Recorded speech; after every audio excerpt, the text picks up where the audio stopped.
7 Pokémon GO mysteries we have answers for. There hasn't been a game on mobile devices since the Angry Birds that has so collectively captured the hearts and minds of the world quite like Pokémon GO. Niantic's reskinning of their previous game, Ingress, with Nintendo and the Pokémon Company's flagship license, provides the nostalgic boon that taps directly into the childhoods of one of gaming's most popular demographics. If Nintendo's stock is any indication, this game is a rousing success. It's also a great mystery. On the surface, the game seems straightforward, but there are several nuances and meta systems are well hidden or poorly explained.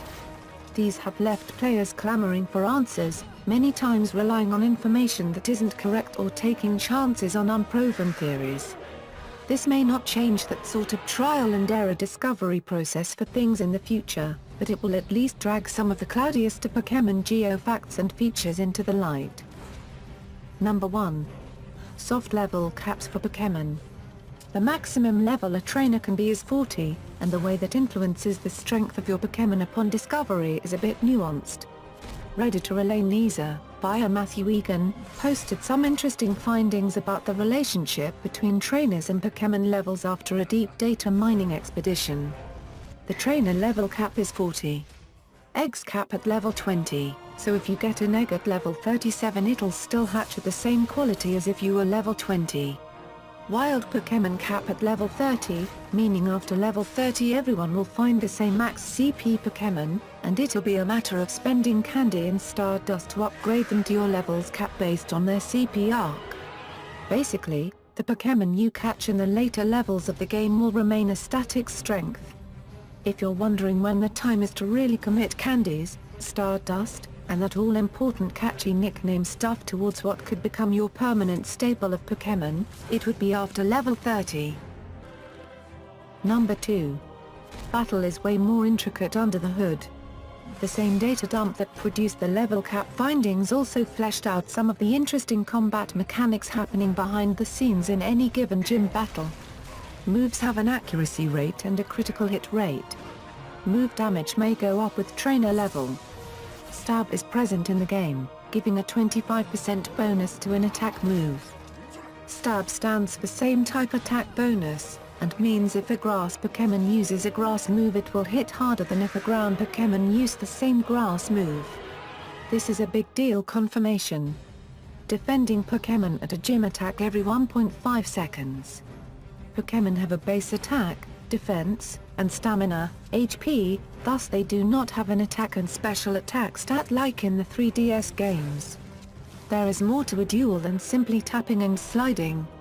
Much of your success is based on preparation, bringing the logic behind the proper Pokémon iterations over to the game in smaller ways. The big takeaway is stab, which was always a huge factor in determining what kind of skills you teach your Pokémon on handhelds. With skills varying among each species of Pokémon, ones who have skills that match their type will become more favorable catches would be after level 30. Number 3. Pokémon eggs have specific hatching results. The eggs you get may produce a random Pokémon, but there is a method to the madness. Depend on the distance of movement required to incubate, the pool from which the random Pokémon is chosen changes. US Gamer has a good chart depicting the possibilities. The egg page on the Pokémon GO wiki also includes information on which types of eggs produce which Pokémon. As you can see, the longer the distance, the rarer the Pokémon. Though, is Eevee really all that rare? Not all travel is created equal, though.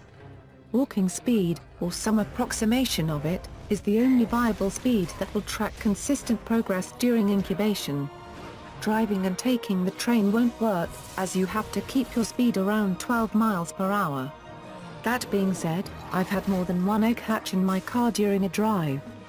The slowing and starting of city traffic is finally useful for something. Number 4. Gotta track them all. The little white box in the lower right-hand corner of your HUD isn't simply there to taunt you. Ideally, it's a tool that helps you identify, track, and hopefully catch wild Pokémon. When strolling around, you'll see up to 3 creatures featured in the little box. If you tap it, the view explodes to up to 9 nearby Pokémon. Under these Pokémon are a set of footprints in groups of 1, 2 or 3.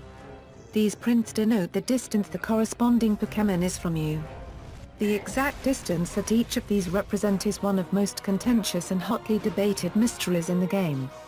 Some folks think each represent as low as 40 meters each, some as high as 150 meters each. There's really no great determiner here, but the Trainer Tips channel on YouTube has done some decent research on the matter. They've even converted the meter lengths to feet for us Americans. If you select a specific Pokémon on the list, it becomes the focus of your tracker. Once locked on, walk around. If the little box begins to pulse green, it means you're walking in the right direction. The faster the pulse, the closer you are, the feet should reflect this as well. Some say that the compass can be used to determine direction as well. Tapping it unlocks it and allows you to point it wherever you want. If it's pointing in the direction of the targeted Pokémon, the sensor pulse. It will be difficult to try these methods right now, though. The tracking system of Pokémon GO has been on the fritz for days, registering all Pokémon as 3 steps away, making it impossible to determine distance. The system was already a mystery, and this setback isn't helping anything, that's for sure. Number 5. The catching conundrum. There's only one way to be the very best, that no one ever was. Catching them all, of course. Throwing Pokeballs at semi-stationary critters is what you'll be doing 95% of your time with this game, so it's important to know the nitty-gritty. By now, the internet has firmly wiggled away some of the more unlikely rumors about the catching system and settled on some hard and fast rules of the road. The color of the ring denotes difficulty of catch, from green to red. Getting the ball inside the inner ring, that shrinks, makes for a better throw and better experience bonuses. Higher level balls catch higher level Pokémon easier. You know, the basics. But did you also know that each Pokémon have their own catch and flee rates? Each different creature has its own tolerances and circle shrink speed, so you have to treat Rattata differently than Doduo. Accurate throws, the ones that land in the middle circle and give bonus EXP, increase the catch rate slightly, but so do curveballs. So besides just being flashy, it may behoove you to practice your throws. The distance between you and a Pokémon while catching it is reflective of the distance between the creature and your avatar on the overworld map. The closer you are to it, the bigger it is on your screen. Location isn't the only factor in determining which sorts of Pokémon you'll run into. There's also a level minimum you have to reach before encountering certain creatures. You'll notice that as your trainer level rises, not only will you start seeing Pokémon you've never seen before, but you will also start seeing different Pokémon in places you frequent. Pokémon will run from you if you take too long to catch it or if you make too many attempts. Pokémon get harder to catch as they level up, but at higher levels they also actively resist being hit with flying Pokeballs more vigilantly. You'll have to strategically lace throws between countless headbutts and jumps in order to catch what you're searching for. There were some rumors that a well-timed tap after a missed throw could refund your Pokeballs, but that has been debunked. Be wary of these mews under the truck-style urban legends. Number 6. Item management. You have a maximum starting item limit of 350. That seems like plenty of space, but the moment you bike down a street with 6 Pokestops and realize that you can't collect from any of them because your bag is full, you'll see that that isn't the case. Items should be constantly managed if you roam the wild for Pokémon often. A good way to keep the number down? Let go of those potions and revives. They sound great in theory, as they recover your Pokémon's heath and bring them back to their feet, but unless you do a lot of gym battling, you don't need a Doomsday Prepper-sized stockpile. The items you do want to stock up on are Pokeballs and raspberries, as you'll need these frequently when catching Pokémon. And since the only way to get bigger, better balls is through Pokestops, you really don't want to mess up any opportunity to restock.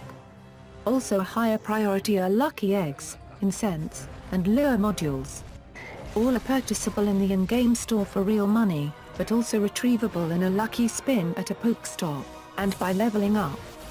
Save these for a rainy day, and make sure they're last on your cut list when the space is limited. Number 7. The Eevee situation. Eevee has always been a fan favorite Pokémon because A, it's adorable, and B, it's quite versatile. After evolving out of its normal type first stage, it can take on one of a number of forms. In the original games, this involves the help of elemental stones. Pokémon GO has no such items, yet it has all three of Eevee's original evolutions. How does one determine which one they'll get after spending their hard-earned Eevee candies?